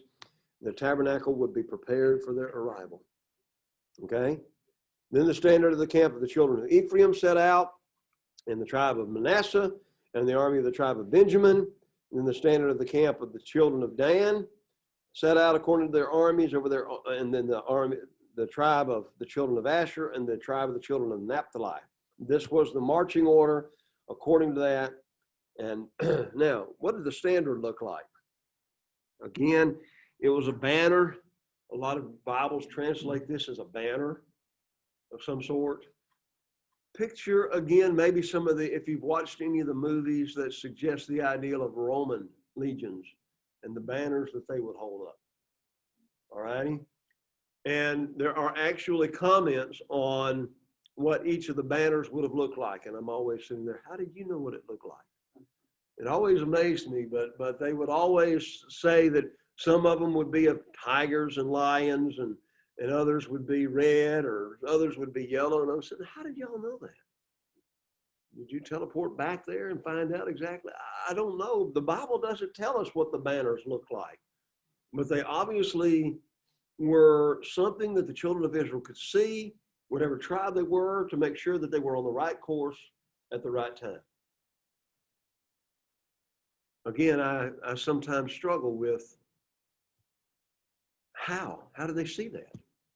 How did they see this little bit of cloth amongst of all the people that were with them? How did they see that? I don't know. So whenever y'all get this all figured out, please let me know so I can teach this better next time. Okay? I'm needing help here, okay? But it's something that I struggle with a little bit, and it's something to continue think about. You're taking, military speaking, you take a flag, you carry it from the bottom of your post at your waistline, and it's up high. Yeah. But if you move forward, it goes up. Right. And comes back down. Right. So. Yeah. Yeah. Anybody else? Okay. Appreciate that military idea, because again, that's something we need to really know and understand in that respect. Okay. Now, as they start to move out, Moses said to Hobab, the son of Reuel the Midianite, Moses' father-in-law. Now, obviously, Reuel has died. Reuel would be his father-in-law. So Hobab would be there, and he says, we are setting out for the place which the Lord said, I will give it to you. Come with us, and we will treat you well, for the Lord has promised good things. And he said, I will not go, but I will depart to my own land and to my relatives. He says, Moses said, please do not leave. You know how we are to camp in the wilderness, and you could be our eyes. You know what we need. You know what would be a good place, and you know where we need to be going. And it shall be, if you go with us, that whatever good the Lord will do to you or do to us, we will do to him. So they departed, and they went and took a journey for 3 days. The Ark of the Covenant went before them for the 3 days' journey to search out a resting place for them. Now, here we have the problem, right? It seems like the Ark of the Covenant here is what? In front, right? Searching out that place. And the cloud of the Lord was above them by day when they went out from the camp. So it was whenever the ark set out, Moses said, rise up, O Lord, let your enemies be scattered, and let those who hate you flee. And when it rested, he said, return, O Lord, to the many thousands of Israel. So this is how they traveled. I'm confused about when it said the cloud, wherever it settled, that's where they would camp. Mm-hmm. So that implies that the cloud's leading. Mm-hmm. But yet they're saying, here, you go find us a place to camp. It's not so much, I don't think that it's saying that he does it, but he know it's more of the idea, you know this wilderness. You know what's going to be here. Why wouldn't they say, we don't know it, we're just going to follow the cloud? That's all. That should have been the case too. But again, think about the idea of the logistics of it all. Could it be that God would have inspired this man if he went with him to know exactly what to be looking for? Water enough for all these people. That's all I'm going to say now. From now on, it's going to be all these people, okay? Water enough for all these people, as well as their animals and everything like that. Pasturage. We're talking the wilderness of Sinai, and now the wilderness of Sinai would be what we consider to be Saudi Arabia. And how much of that is desert? Most of it's desert. So in all probability, and again, I can't say for a fact because we're going to struggle with that because it is a travel log, but they would have had to always stay near water. So that means they would have tried to travel perhaps the way they came up. They probably would have been on the border of the Red Sea the whole time. Oasis or something closer to that. Only again on the Saudi Arabian side.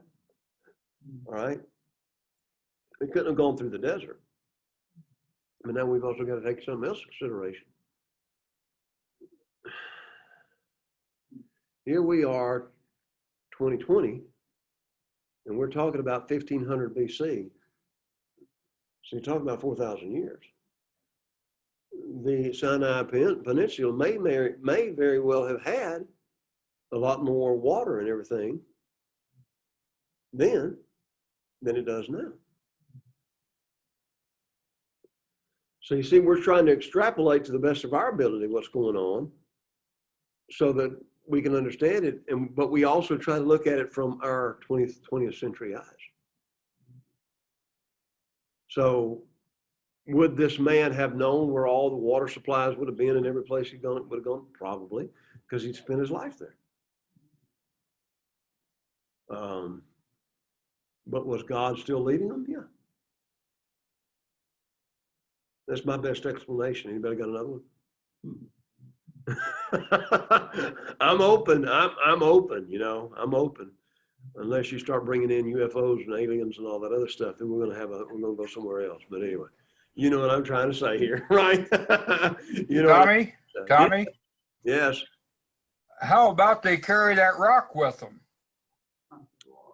The rock that produces water. Yeah, it seems like it again. Some of those situations, it does seem like that they did carry a rock that supposedly gave the water. In other passages, it suggests that they just used the water that was there. These are some things we struggle with because we don't really have good, definite ideas how it happened. But you make a very good point there, Rex, in that respect. So that's something else to factor in when we're trying to figure all this out. if I've looked at it this way, when it comes to these things, if God had wanted us to know all the details, the books of this room could not carry it all. The books of this building could not. Remember what he would say in John 21, all the books of the world cannot contain everything that Jesus did. He's given us enough to go on. Faith demands that we what? Take it by faith and go from there. So that's the reason why we're not carrying a big 50-pound book and trying to go through it that way. We're doing what? We're doing it with these small books like we've got now. But there's still a lot of unanswered questions. And you make a very good point, Rex, in that respect. Anybody else have some other ideas?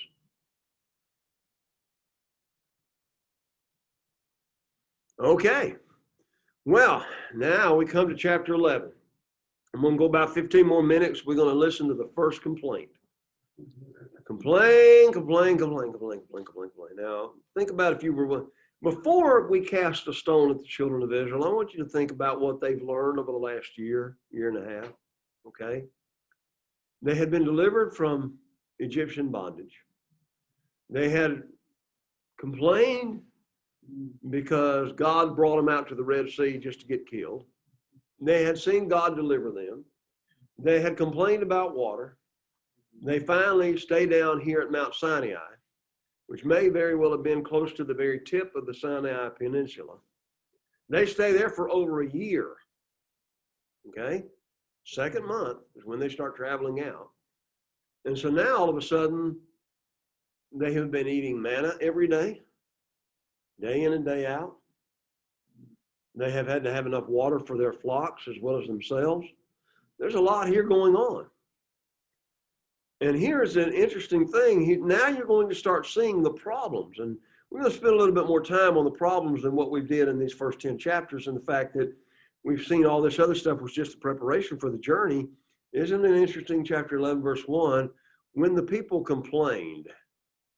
Now, the word when in my Bible is in italics that suggest what? The translator was adding that there. So let's just take, sometimes whenever you see that in the Bible and it's in italics, just kind of see if you could take the word out and if it makes as much sense.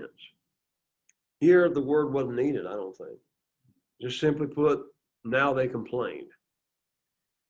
And it displeased the Lord. For the Lord heard it, and his anger was aroused. So let's think about for just a moment, why was he displeased when it come to complaining? I think it's like a lot of us, we get tired of it. Number one, yeah. And this is the first time, well, I won't say it's the first time. This is one of the times that they complain. To me, as we read through scripture and see these other incidences, it always shows a lack of faith in God.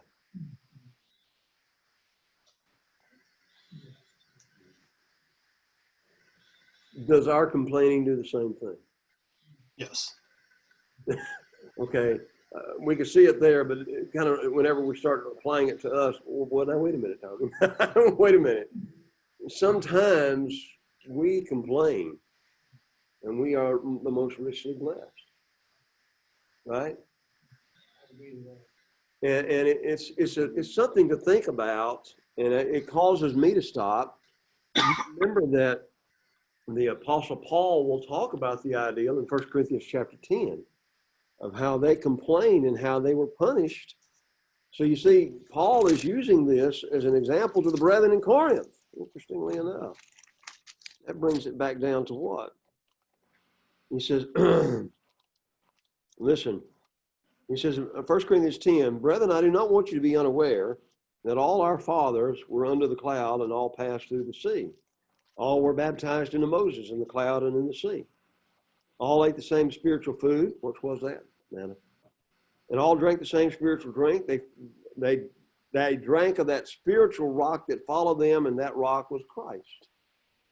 So here Paul, talking about that rock that Rex was just mentioning, suggests the ideal of the symbolism there being Christ himself.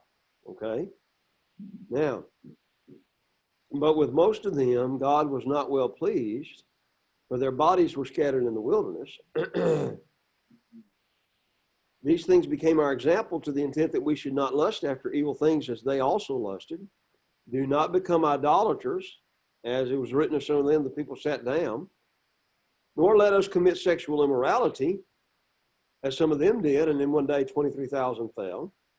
Now, what Paul is talking about here, I want you to emphasize this. In 1 Corinthians chapter 10, verse 7, it could very well be talking about the golden calf. The sexual immorality definitely will talk about Numbers chapter 24 through 26, whenever they committed the sexual immorality with the women of Moab. Let us not tempt Christ. The word tempt here means to test Christ. As some of them tempted and were destroyed by serpents. We're going to read that story here in Numbers. Nor complained, as some of them also complained and were destroyed by the destroyer. 1 Corinthians 10, this part that Paul is writing to the brethren here, has numerous lessons to learn from Numbers. And this, everything that he's talking about here has been talking about, or has been suggested, with the exception of possibly them baptized under the cloud and all. Everything of this has been talking about it, and also the idolaters. It's talking about what happens in the book of Numbers.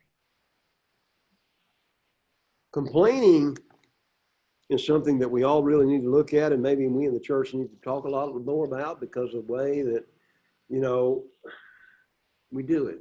We're all subject to it. You know, we come in.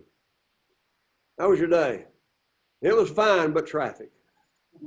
You know, that's the Atlanta statement, right? You know, it's just traffic. It's just traffic. You know, we complain about everything. I know, because I do. You know, and I shouldn't. And it's something that is challenging me. All righty? So God is going to give us some examples here. Notice when the people complained, it displeased the Lord, for the Lord heard it. Let me tell you something, folks. He still hears our complaint. And it's still a lesson for all of us today. And it still challenges me and probably all of us to think about this. So what happened is his anger was aroused. So the fire of the Lord burned among them and consumed some of them, some in the outskirts of the camp. So some of them were destroyed by fire. Why? They complained.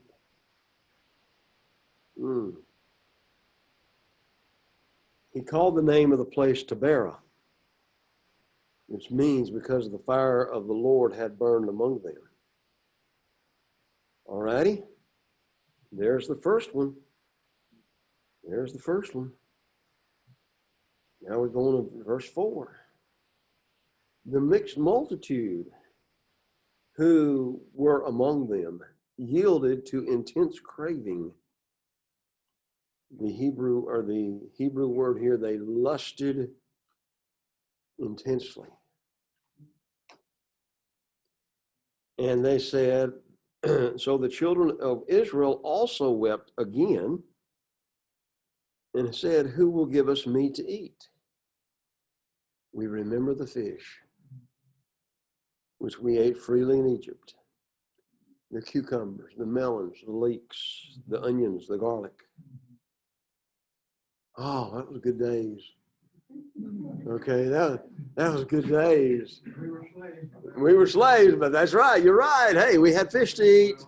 We had leeks and onions and cucumbers and garlic. You know, all right, man, everything was good. And now our whole being is dried up. There's nothing except this manna before our eyes. They have had it. Now you got to think they've been eating this stuff for a year. Okay? Day in and day out, day in and day out, day in and day out. We are blessed again in our country because we can go, if we don't like something that how would it be if we all ate beans every day? Every day. Okay, and the nurse here said we'd all be regular, and that may be very well be the case, but I wasn't thinking about that. But anyway, the bottom line is, think about how years ago, during the days of the Depression, a lot of times all people had was beans. And that's it. That's all they could get. And we would be frustrated about that. My wife and I, we could go and we decide we want something. We can go to Burger King, no, La Paria. You know what I'm trying to say. There's so many different restaurants. You can choose whatever you want to, get whatever you want. We wouldn't have to deal with eating the same thing. They ate the same thing day in and day out, day in and day out, day in and day out. So maybe we can understand it a little bit, but how did God feel about it? He didn't like it at all. He was upset. And again, it gives us a more intense idea from the manna. Again, Exodus 16 tells us more about that. They gathered it, ground it on millstones, beat it in mortar, cooked it in pan, made cakes of it. It tastes like the paste of pastry prepared with oil. All righty. And when the dew fell on the camp, the manna fell on it. Moses heard the people weeping throughout their families, and the anger of the Lord was greatly aroused. Moses also was displeased. Now, what happens is this. Moses was infected by the attitude of the people.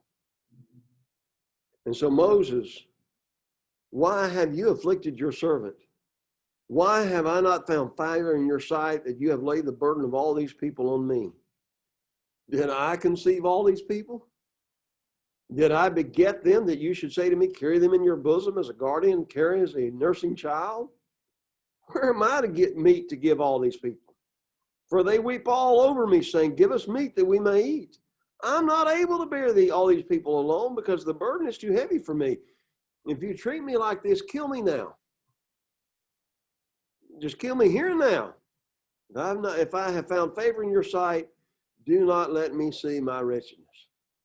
Moses did have a point. He felt like he was the only one. He was the only one taking care of all these people. What was wrong with Moses? Moses' attitude was affected by the people's attitude. When the people are complaining, the leaders get grouchy. Is there a lesson for us in the church? Is there a lesson for us? Period. Why are we so grouchy right now? Not only because of the pandemic, but because of the election. Because the leaders are grouchy. I'm going to be honest with you there. Okay? Just think about it. Look what we've got to do all by ourselves. And Moses said, if you're going to treat me this way, just go ahead and take me out now. I'm done. I'm finished. And so it's interesting as you look at this, God still showed mercy in all of this. He could have destroyed them all, right? But he didn't. You still see his mercy. And so here it is. Here it is. The murmuring is contagious. It started off with who? Again, the mixed multitude. Then before you know it, all the children of Israel were complaining. So we come to the New Testament, we emphasize the idea of how we need to make sure that we're not murmuring. What is murmuring? Complaining, obviously, but what else? Well, I'm not going to go talk to the leader about it, but hey, aren't you tired of this manna? Man, I mean, we eat this stuff day in and day out. It tastes the same. No matter what you do to it, fry it, whatever, it still tastes the same. Really? This is all we've got? Really? I could just hear them now. You know, everybody was, before it's over with, every family is wailing at the entrance of their tent. We want something else to eat. And again, the Lord became angry. Moses became discouraged. Moses became discouraged because he thought it was an indictment of his leadership. Leaders get discouraged. Elders get discouraged. Preachers get discouraged. Deacons get discouraged. Well, preachers aren't supposed to get discouraged. They do. Elders aren't supposed to get discouraged. They do. And so if you start seeing that in the leadership, then what? You get discouraged.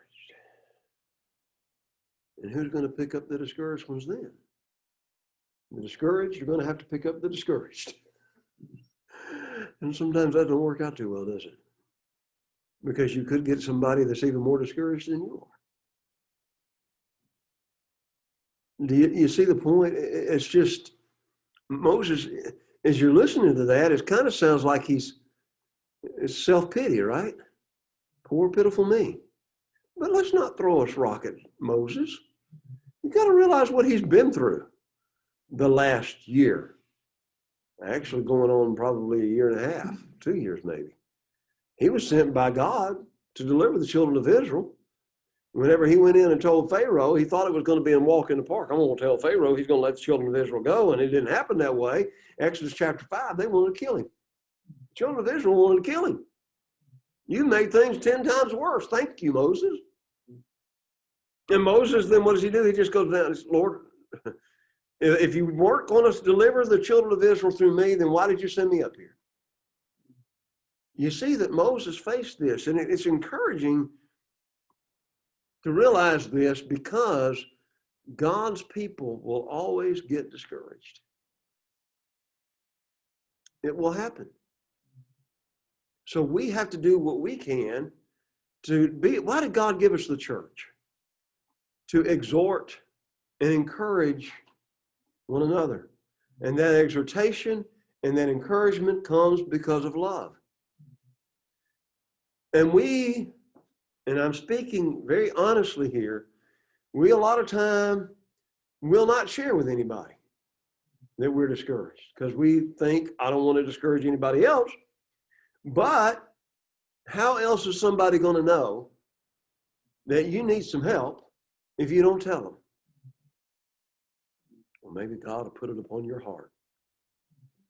Okay, I'm sorry. It just doesn't work that way. Sometimes you can see it in people's faces, right? What's kind of the difference between like telling somebody you're discouraged and complaining? It's kind of like you're not supposed to complain against brothers and all, but yet, you know, kind of like you're supposed to, and then you're not supposed to. Well, he does. Galatians 6, bear one another's burdens. How can I bear your burdens if I don't know what they are? I'm thinking that what we need to be doing in the church is developing a whole lot stronger and better and closer relationship with people than just what we do on Sundays. How you doing? I'm fine. Okay. Always fine. Yeah, we're all fine, right? We're all fine. Why have we developed that? Why don't we feel like we can talk to somebody? Why do we think we've got to bear our own burdens? There are some burdens you can bear. If your wife dies, if your loved one dies, you've got to bear that burden. And we can help you, but you know what? You've got to bear that burden. If you lose your job, the church might do what it can to help, but you've also got to get out there and what? Try to find another one. And that's discouraging. I'm just being honest. I guess what I'm trying to say, and I don't want to belabor this point too much, but it's something to think about, and I want all of us perhaps to think about it in that respect. Let's not blame Moses too much because of this situation. He feels like he's got the burden of all these people upon him. And he gets to the point where you just snap. What else can I do? I can't feed these people. I didn't want to bring them out here. Remember Exodus chapter 3? God, I'm not the guy. And God keeps telling, yes, you are. Yes, you are. And finally, God gets angry. Yes, you are. You're going to do this. Remember that? So, and now Moses, he's just tired. I am going to close, and we're going to pick up there next week. We're going to pick up at this very same spot and talk about the idea. I'm going to go ahead and make sure I might write this down in my Bible. So next week will be the 15th. So I'm going to put 9/15/2020. Huh? I'm going back a month. I need another month to cover everything else I've got to cover. But anyway. All right. But anyway, 10/15. Thank you. I want all of us to really start giving some thought to that. And maybe next week, spend about the first 10 or 20 minutes, maybe 30 minutes discussing how can we help the discouraged? How do we find them? What can we say to them? There are some burdens that we can't bear, but just sitting and listening might be all we need to do. Let them get it off their heart. Let them share it. Some of them, maybe we can do something. This is a great lesson for the church today. Thank you. We'll stop there. I appreciate all of you so very, very much. Any questions, comments, thoughts? No, thank you, Tommy. All right.